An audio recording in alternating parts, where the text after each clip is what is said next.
On the news, Bola Tinubu absent as Buhari meets APC stakeholders in Nasarawa.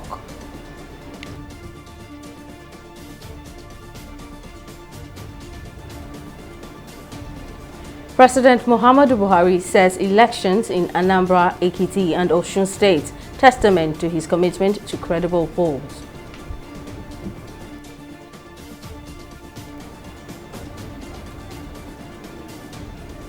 Court orders remand of former Accountant General Ahmed Idris in Kuje prison.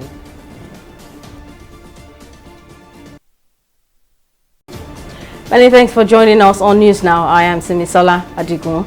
President Muhammadu Buhari has met with stakeholders of the All Progressives Congress APC at the Presidential Villa in Abuja.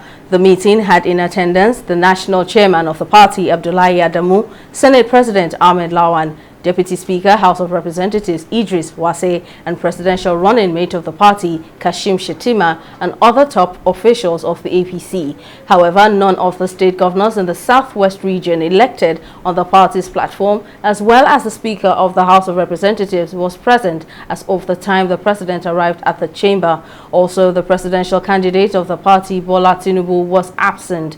It is unclear why the meeting held, as well as why the APC flag bearer and Speaker and Southwest governors were absent at the meeting. President Muhammadu Buhari says the outcome of the recent governorship elections in Anambra, Osun and Ekiti states shows his administration's commitment to violence-free and credible polls. Buhari spoke on Friday when he received a delegation from Nasarawa led by Abdullahi Sule, governor of the state, at the Federal Capital Territory FCT. Speaking further, Buhari described Nasarawa as a symbol of hope, adding that the state is one of the strongholds of the APC. On his part, Governor Sule of Nasarawa State thanked the president for the execution of various projects in the state. On the issues of credible, free and fair elections in the country, I have always reassured my listeners, both at home and abroad, my personal desire and indeed the priority of this administration is to bequeath to our nation an irreversible political process that continues to be both democratic and acceptable to the people. The new Electoral Act is an attestation of the fulfillment of our determination and commitment to the tenets of the rule of law. The off-season elections in Anambra, Ekiti, and Osun states confirm the administration's resoluteness on this matter.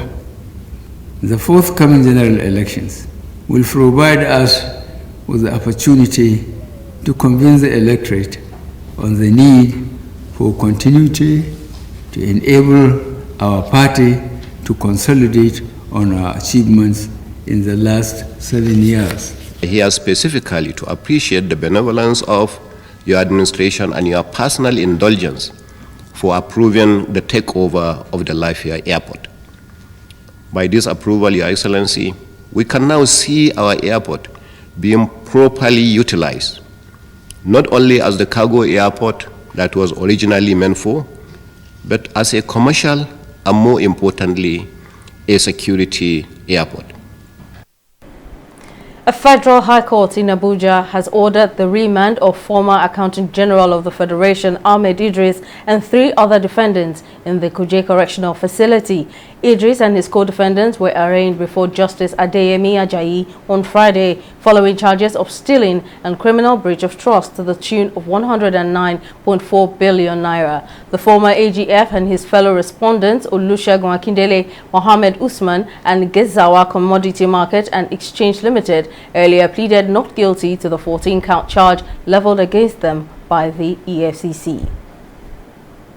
Now on to Electoral Matters. The Independent National Electoral Commission, INEC, has published the personal particulars of candidates nominated by their political parties for the 2023 governorship and state assembly elections in all the constituencies nationwide.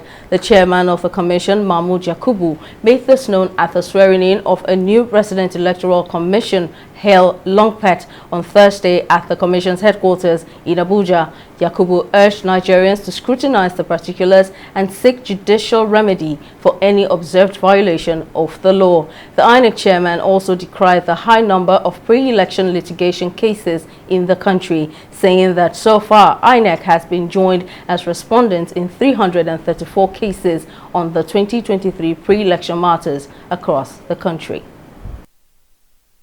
I appeal to all Nigerians, citizens and aspirants to seize the opportunity to scrutinize the particulars of the candidates and to seek judicial remedy where they observed any violation of the law as provided by Section 29 of the Electoral Act 2022. Already, the Commission has been inundated with various pre-election cases arising from the conduct of congresses and primaries by political parties for the 2023 general election. So far, 334 pre-election cases have been filed in various divisions of the Federal High Court across the country by aspirants challenging the nomination of candidates or their exclusion from the list submitted to the Commission. Although these are purely intra-party issues, the Commission has been joined in all these cases.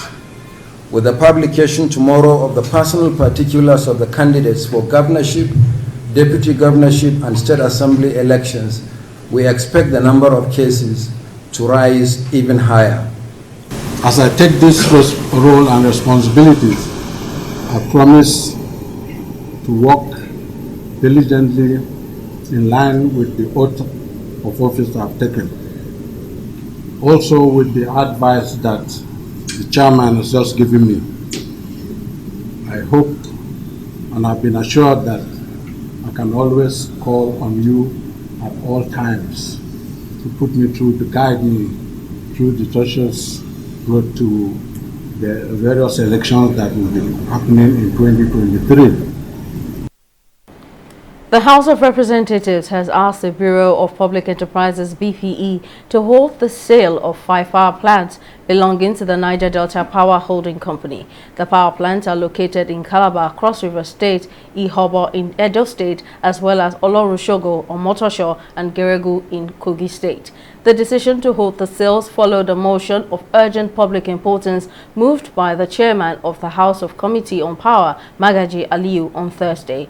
Moving the motion, Aliyu said the power plants were constructed under the National Integrated Power Project (NIPP), adding that the federal government is adamant about selling the assets to fund the deficits in the budget without the consent of the other tiers of government and others.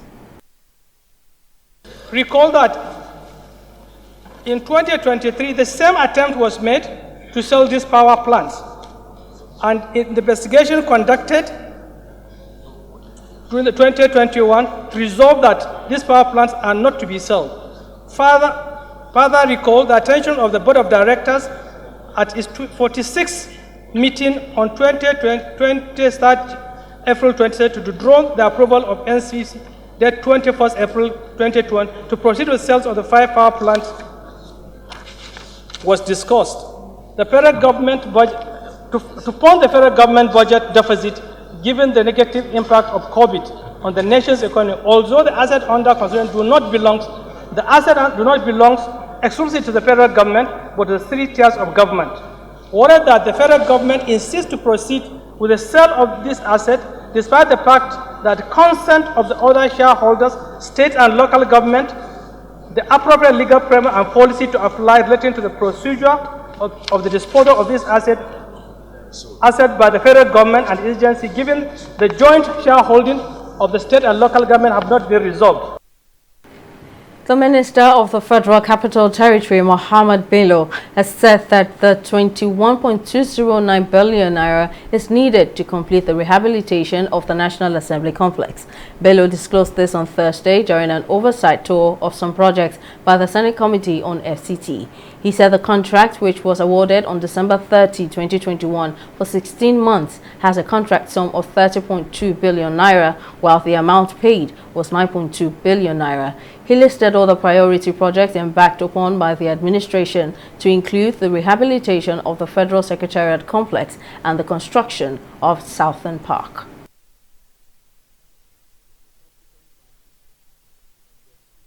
Agreement, we intend to then also show you many of the projects outside of the city, including our social projects under the Education Secretariat, under the Agricultural Secretariat, under the Social Development Secretariat, under the Health Secretariat, as well as some of the other agencies of the FCT administration. For us, it is very significant and important that you are able to see all these projects actually the way they are, because that way you will appreciate how beneficial the support you have granted us over the years. These are just an extra of some of the projects that have been built for this first phase of the oversight function. I will, for want of time, I will just give an average overview of the project as the caption has been presented, so that details of all the projects shall be presented at the various project sites when we go around. The Senate Committee on FCT is not unaware of the efforts of the FCT administration, led by the Honorable Minister, in addressing some of the challenges militating against the continued development of our nation's capital city. The committee is ready to collaborate with you to bring to the barest minimum cases of kidnapping, banditry, killings, and all other vices that are currently rearing its ugly head here in the FCT. Oil theft and pipeline vandalism have taken a huge toll on the nation's economy and development. In the first quarter of 2022 alone, Nigeria lost as much as $1 billion to the activities of vandals. To this end, the Nigeria Security and Civil Defense Corps (NSCDC) has carried out surveillance to apprehend the perpetrators of this crime and curb the menace. Our correspondent Folashade Ogunride tells us more in this report. These men and women are paraded by the Nigeria Security and Civil Defense Corps (NSCDC) for suspected links to a syndicate of oil thieves who specialize in the adulteration of automated gas oil, otherwise known as diesel, in the Ojota area of Lagos State. Working on intelligence, the men of the NSCDC bossed their operations during the late hours of Thursday, the 21st of July 2022. Upon investigation, 35 barrels of diesel was uncovered in the compound, along with a fully loaded 45,000 liters tanker truck. At this oil dump, we discovered that this is where they adulterate most of the oil, and this causes a lot of damages to the vehicles and the trucks in the society. So we discovered this place for some 4 days ago. We've been on surveillance, and yesterday evening, late evening, we were able to bust into this location, this arena, and we arrested 6 personnel. Ideally, this is expected to be an estate where responsible people are. But through the eagle eye of our intelligence unit, they were able to capture this place despite the gate. And we see this thing is a sabotage. I mean, it's ill to the people's health, people living around. It's not good. It's not an industrial area. And I wondered how people can think about doing illegitimate business to the detriment of the health of Nigerians and Lagosians. The commandant of the Lagos State Command of the NSCDC, Iweka Idinabo, reiterated the readiness of the NSCDC to improve on its activities to nip the menace on the bud and ensure that perpetrators are brought to book, as the act is detrimental to the well-being of citizens. And as I'm talking to you now, we are still investigating them. We want to close in on all the syndicates that are involved in doing this dastardized act in the society. I use this medium to employ all Nigerians to go for a legitimate job and not job that will cause sabotage to the economy. We don't want all this sabotage, and we are ready as a civil defender. We are ready to defend our mandate and bring them to cripple their economy so that the system of the country economy will improve. The commandant further explained that investigations are ongoing to apprehend other members of the syndicate, and in that 4 buyers of the adulterated diesel have also been apprehended and will be prosecuted according to the dictates of the law. Folashade Ogrinde, TV360 News. We'll take a short break here, but still to come. Super Falcon players Ebi and Ajibode rolled out of clash against Zambia. Details of the story and more right after this break.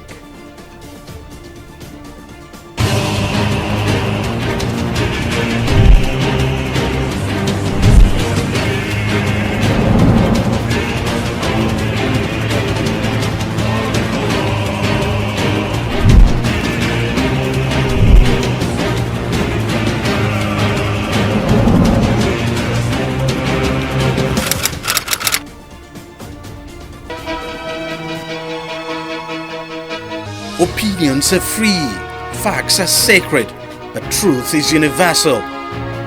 How, in practical terms, can we, for instance, de-escalate the tension? President must see himself as the President of the Federal Republic. We know where the enemy is. 3 places. The Lake Chad Basin, the border area between Nigeria and Cameroon, and then the Sambisa Forest. On TV360, we give you a complete dose of everything. Opinion, facts and undiluted truth. I hardly believe what politicians are saying in this part of the world. A new Nigeria is possible, a future is possible. We delve into the issues, dissect it so that you can understand it, use it to take action. I don't think there's any need for any governor to look for grant for ranching. TV360, dissecting the issues. Welcome back. Now here is a recap of some of our top stories tonight. President Muhammadu Buhari has met with stakeholders of the All Progressives Congress APC at the presidential villa in Abuja. However, none of the state governors in the southwest region elected on the party's platform, as well as the Speaker of the House of Representatives, was present as of the time the president arrived at the chamber. Also, the presidential candidate of the party, Bola Tinubu, was absent. We also told you that a federal high court in Abuja has ordered the remand of Ahmed Idris, former Accountant General of the Federation, and 3 other defendants in the Kuje Correctional Facility. Idris and his co-defendants were arraigned before Justice Adeyemi Ajayi on Friday, following charges of stealing and criminal breach of trust to the tune of 109.4 billion naira. In case you missed any of our news bulletins or for more updates, do log on to our website on www.tv360nigeria.com. You can also follow us on our social media platforms on Twitter, Instagram, YouTube, and Google Plus at TV360 Nigeria. On Facebook, we're at TV360 Online.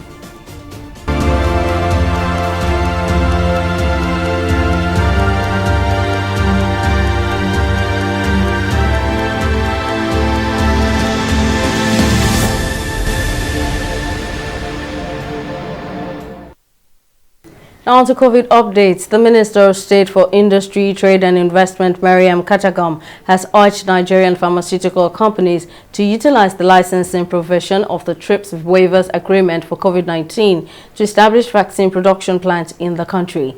Katagum made the call at the 9th African Day of Standardization 2022 Symposium organized by the Standard Organization of Nigeria in collaboration with the African Organizations for Standardization on Thursday in Lagos. According to her, both the public and private pharmaceutical companies must take advantage of the opportunity to ensure that Nigeria starts the production of vaccines to treat COVID-19 and other infectious diseases in case of future pandemics.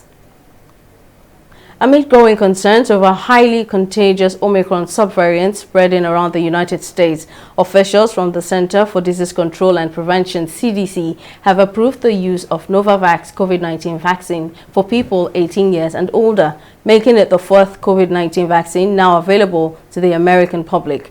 With a resurgence of COVID-19 infections and hospitalizations, including news of President Joe Biden's testing positive for the virus, there has been a renewed push to get people vaccinated against COVID-19, particularly those who have yet to receive their first shot. Health experts have expressed hope that citizens who are still hesitant may be more inclined to get the Novavax vaccine. We'll go on a short break here and be back with more stories in business. Stay with us.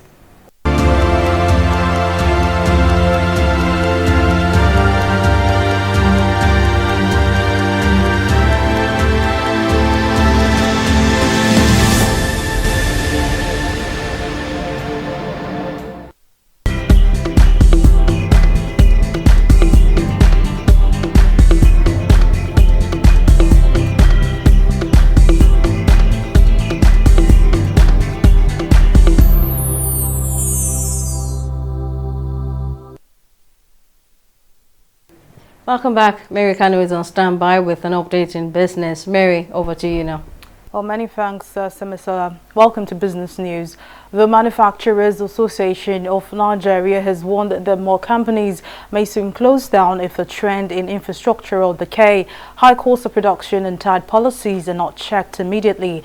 President of the MAN, Mansour Ahmed, discussed this while speaking at the 2022 business meeting exclusively for CEOs and managing directors in Lagos.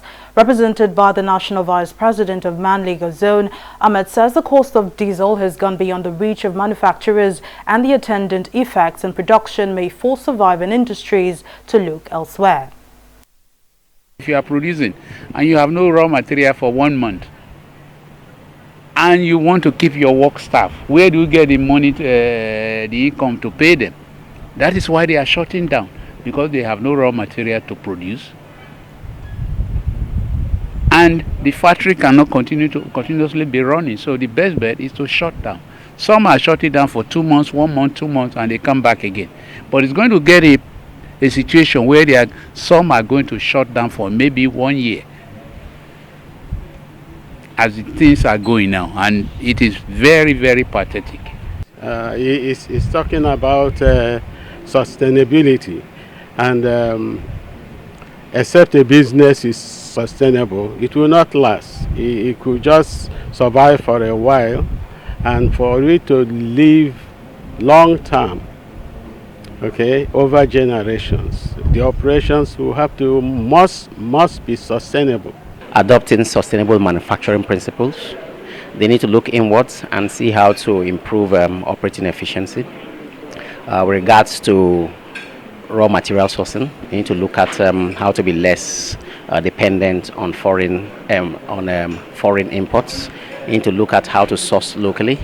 With regards to energy use as well, they need to begin to look at renewable energies like solar, inverter, wind energy. So this definitely will reduce operating costs.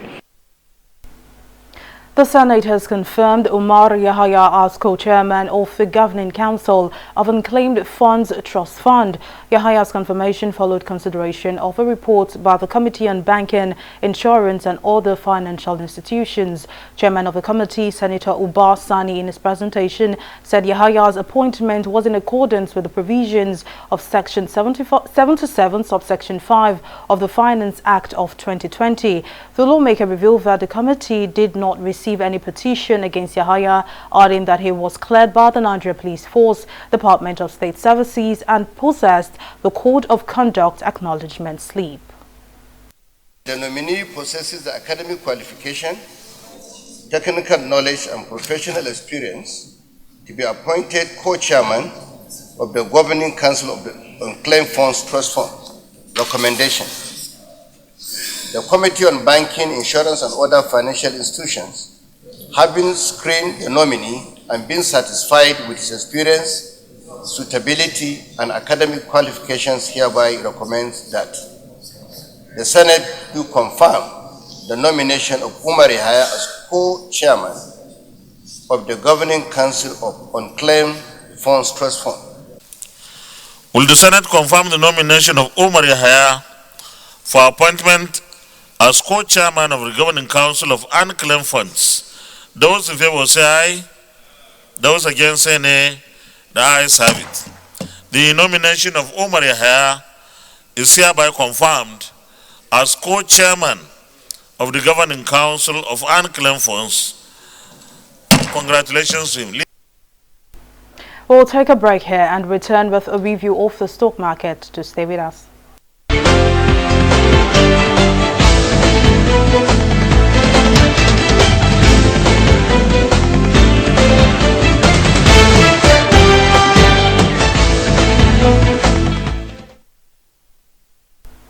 closing the week on a negative note amid sell-offs in buy interest. The Nigerian stock market depreciated to 0.27% as market capitalization declined by 77 billion naira. Now looking at the activity chart, improvements were recorded in volume, value and deals as a total of 205 million shares in 3,600 deals corresponding to a market value of 3.05 billion naira were traded. Now the market breadth closed negative as May Baker led 18 losers against 9 gainers at the end of the day session. Now it seems investors are bent on taking the profit that is deserved ahead of the earnings season. A look now at some selected global stock. It's a mixed trade day for these stocks, with the FTSE trading up at 0.081% and the Nikkei trading at 0.40% as gains in the transportation, mining and retail sectors led shares higher. Inversely, US Dow Jones is currently trading down at 0.38% as quarterly earnings report again took center stage for investors. Well, that's the stock market report. Back to Simisola now for the latest and on the global scene. Simisola. Many thanks, Mary. Now, on the global scene, Japan has announced plans to hold a state funeral for assassinated former Prime Minister Shinzo Abe on September 27, with foreign leaders expected to attend.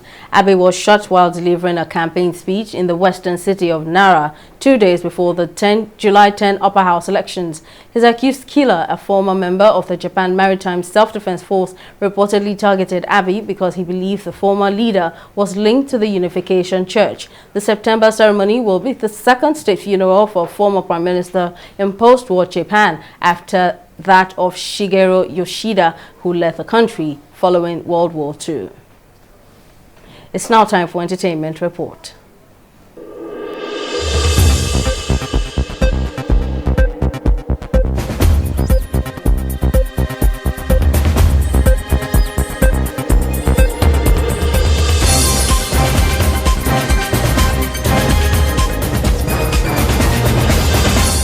Singing duo Peter and Paul Okoye have finally made their long-awaited return to the music scene with the new tracks Jaye and Find Somebody. The release of the songs was announced by the brothers on their social media pages. Although the wait was longer than anticipated, P-Square came through with their promise of releasing the much-awaited tracks. These are the first projects for the twin brothers since their reconciliation in November 2021.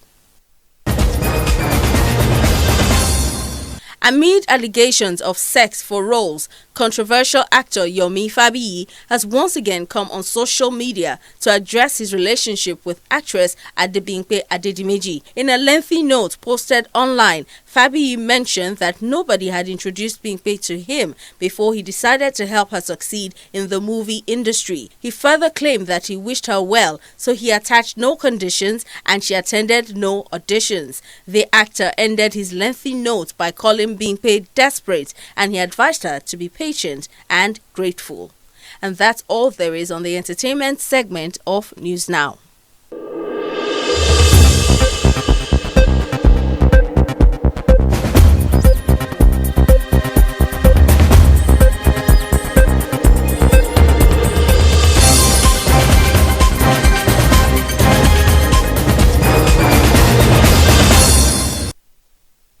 Welcome back. In sports, Nigeria's national women's team, the Super Falcons, have suffered a setback with the exclusion of Onome Ebi, Rashidat Ajibade and Halimatu Ayinde as they end their campaign at the 12th Women Africa Cup of Nations on high on Friday night. For Ashley Plumtire, who will coordinate affairs at the back line in the absence of Ebi in their upcoming clashes against Zambia, she has promised the team will treat the game like a final match. The Falcons lost 1-2 to South Africa in their opening game before beating Botswana and Burundi 2-0 and 4-0 respectively, and Cameroon 1-0 in the last 8.